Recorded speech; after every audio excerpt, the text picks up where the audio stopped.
প্রথম পদ্ধতি the quickest way. সবচেয়ে সহজ পদ্ধতি হলো শর্টকাট।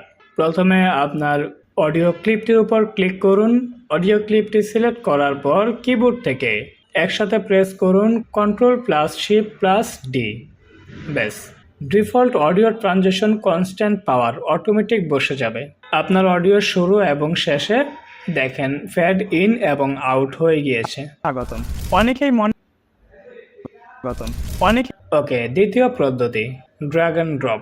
সরাসরি আপনার ইফেক্ট প্যানেলে চলে যান। এখান থেকে অডিও ট্রানজিশন এর ভেতরে ক্রসফেড ফোল্ডারে আপনি তিনটি অপশন পাবেন: কনস্ট্যান্ট গেইন, কনস্ট্যান্ট পাওয়ার এবং এক্সপোনেনশিয়াল ফেড।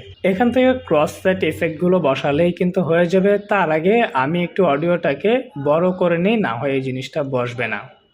এবার আপনার পছন্দ মতো ইফেক্ট এনে অডিও শুরু এবং শেষে বসিয়ে দিন। দেখবেন সুন্দর মতো আপনার অডিওর ফেড ইন এবং আউটটা হয়ে গিয়েছে। স্বাগতম।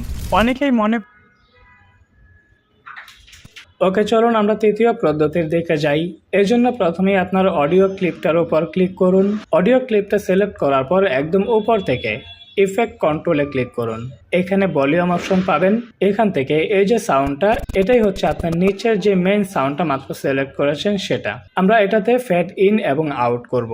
এই জন্য প্রথমেই অডিওর শুরুতে একটা কিফ্রেম ইউজ করব এবং কিছুটা আগানোর পর আরেকটা কিফ্রেম ইউজ করব এবং একদম শুরুর কিফ্রেমে এসে এইখান থেকে সাউন্ডটা কিছুটা কমিয়ে দেব। একই নিয়ম ফলো করে আমরা অডিও শেষে চলে যাব।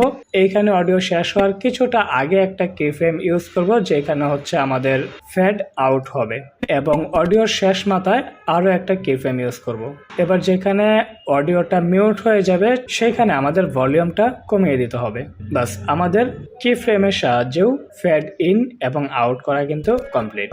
অনেকেই মনে এভাবে আপনি ম্যানুয়ালি নিখুঁতভাবে ফেড ইন বা আউট করতে পারেন।